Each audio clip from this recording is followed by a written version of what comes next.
Overdrive. If you have a Kindle, this might be something that you used yourself. If you have a Kindle and have not accessed this, then it's wonderful.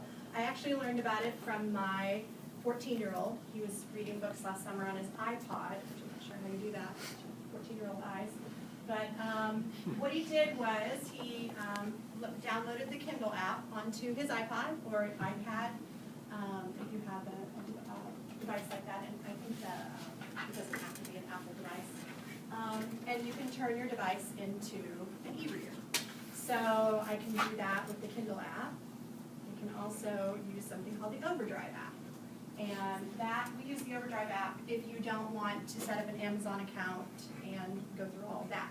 I actually have detailed instructions about how to download all of these to your iPad, to a netbook, to a laptop, whatever, so you don't have to write down instructions. So how this works, you have to have a library card. And if your child goes to Yorktown Community Schools, they are entitled to a library card from Yorktown Public Library. If you have a Yorktown Public Library card, we also have reciprocity with Muncie, and so you can get a library card there. The great thing is they're in two different consortiums, so there's different books. I can find books at the Yorktown Library that I can't find at the Muncie Library. And it seems like the Yorktown Library is maybe accessed a little bit less, so I get books really quickly that I put on hold. I'll just give you a quick, show you kind of quickly how it works. If you go to the Yorktown Public Library site and search their catalog, it'll ask you to type in, you just have to have your library card number and your phone number. And then you're going to go to Overdrive. And then this is where I choose books. So a lot of times, on snow days, I did not leave my house, but I still could access books. When I want something right away, I can filter, let's say I'm just doing children's fiction. I can filter this so that it only shows me results with copies that are available. So that's great. So if I choose this book, and see, then it does that. So I can place a hold. If I want to place a hold, I'll get an email I'll get an email when the book is ready. I also get an email 3 days before they take the book away. You can see the different formats. So I've been wanting to play around with this because I'm thinking that I should be able to use my iPad when I'm driving to listen to an audiobook. I haven't done that yet. But it tells some of the different formats. I'm looking at the back of my one that's actually I should have paid attention. When you see this symbol, that means it's an audiobook. So I want a book. I'm going to go here to this one. And if they have it, you'll have the option to borrow.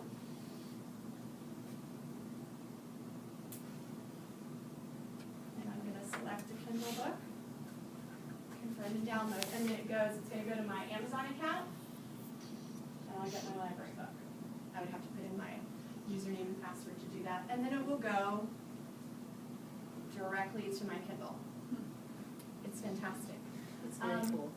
The great thing about this, the last time I was actually, which I love the library and I love books and I really resisted. Everyone in my book club had a Kindle. I refused to get a Kindle and someone actually bought me one and now I love it.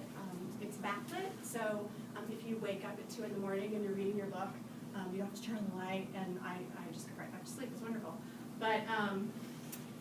But the other thing is, the last time I actually went to the library, I had to write a $30 check for fines for myself and my son, who is obsessed with books. I don't pay fines anymore because the books automatically disappear. Unless you turn off your Wi-Fi, then they can't take the book away until you're done with it. So there's some little tricks. I learned that trick from a 4th grader this year in the library. If book club, if I'm not finished with my book, I do turn my Wi-Fi off. The problem is then if there are books that I want to get, I have to turn my Wi-Fi back on to get the new books. So anyway, and it will go back to the place that you were on. It's wonderful. So we are actually rolling this out. Sophomores, most of our sophomores now have gotten library cards. If you have high school kids, you might at some point be asked to fill out a form to get your kids' library cards. And at the middle school and elementary, we are not doing that, but we're going to give parents the information to be able to make that choice for yourself. You can get maybe a family card if you want to kind of keep track of what your children are reading. Then you could do a family account where you're keeping track of that. My 14-year-old, I just let him go. So this is a really wonderful thing. I was so excited when I learned how to use it. Okay. Move on. I will also say for the primary people, like 3rd grade and under, your children are all into AR. They talk about AR. Okay, you can't keep enough AR books in the house. You just can't. They always want more books. And on these snowy days when you're snowed in, you check them out. They read them all. 4 books in one day, little picture books, So with this, you can get so many books, give them right back, and you don't have to worry. And it's just make the list of the books, and your child can look them up at school. They can't take the tests at home, but they can look them up at school and take them. But the 5th, 6th, and whoever has an iPad in the upper grades, they actually have the AR app on their iPads. So they can take tests and take their iPads and read the books and do all of that on their iPads. It's wonderful. So, all right, so the other kind of big thing that parents were interested in hearing about, talking about, and something that we all probably feel very behind on. When I'm on Twitter, I actually use Twitter a lot for professional development.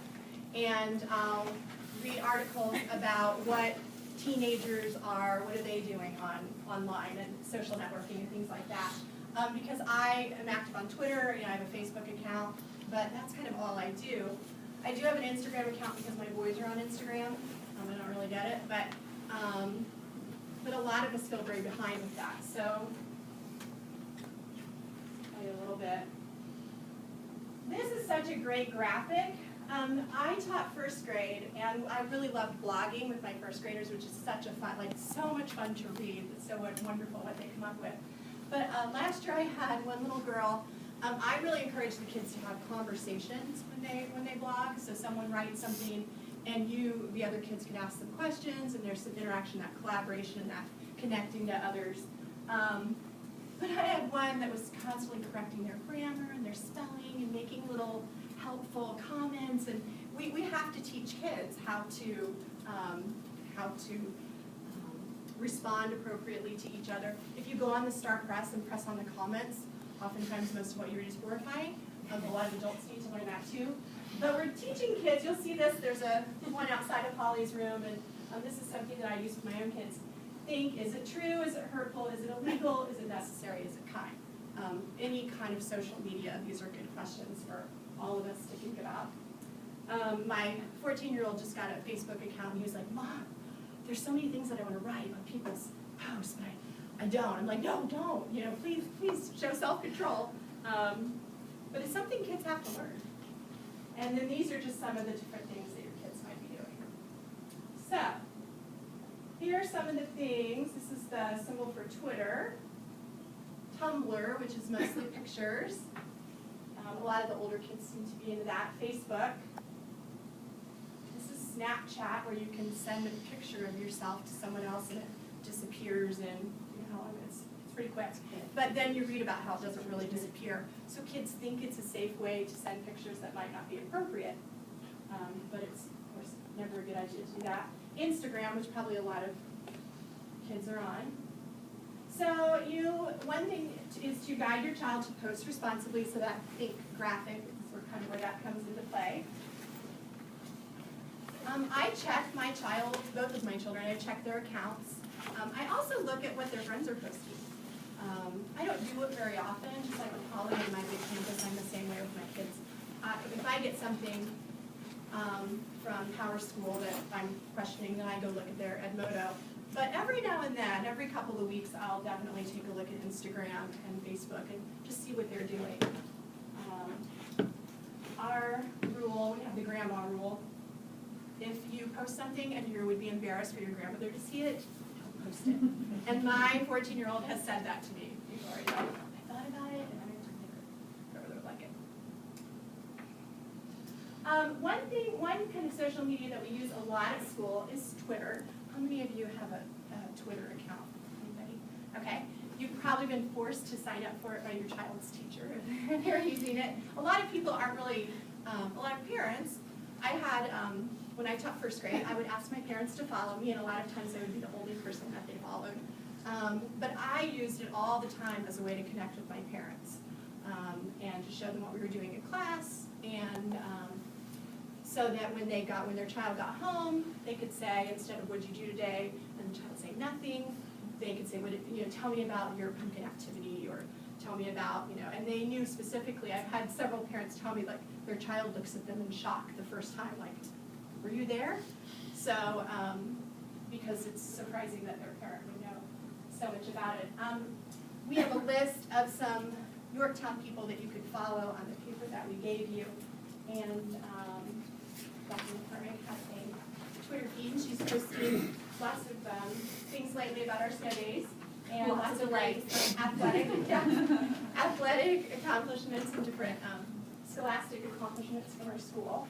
I follow lots of other teachers and librarians and people that are interested in technology. That's where I could probably get 10 ideas every time I look on Twitter. You can share information. I always follow my kids, and I understand that my kids follow me. They want to see what I'm doing, so which I think is kind of funny. So we could, I'm going to do this.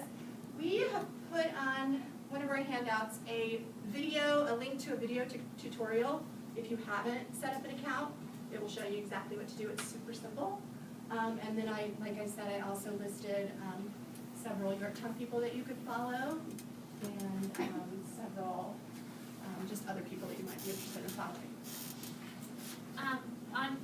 On the Twitter note as well, like Stephanie said, a lot of teachers have said, please follow me on Twitter, sign up and follow me on Twitter.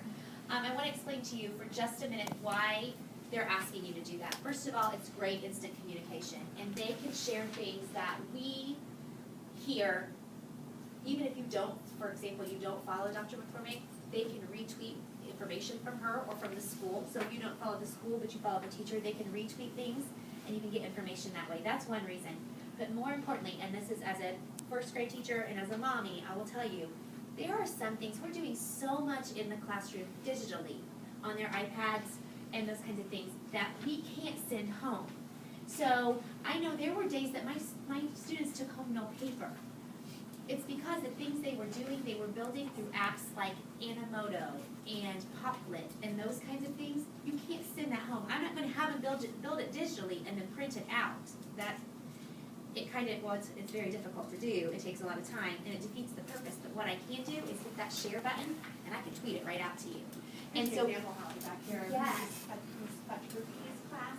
So she retweeted something from Dr. McCormick, and then she's also tweeting some things. Kaylin and Gabe made an Animoto video, and so their parents can see that. That's not something they'd be able to see because they don't take their iPads home. And so notice they put this at, and that's their Twitter handle. So when Ms. Quattricki tweeted that, and she put that in there, that parent got a notification that they can look there for their child's work. So it's just like putting a paper in a mailbox for you to take home, only it's digital, and an Animoto video is cool. It comes to life, it has pictures, it has words, text with it. So that's a great thing that they're doing, that if you don't have an account like that, it's going to be very difficult to get that to you. They can be emailed, but when you think about when you start emailing presentations of different kinds, you can fill up inboxes on your device fast, on your email fast, and their outboxes fast. So that's a lot to manage. Our one-to-one kids can also tweet from their devices if their teacher has a class account. I know some teachers have set up a class account that they're into, all signed into at the same time, and they can tweet their own work out. So Twitter, if you're wondering, why are the teachers really pushing that?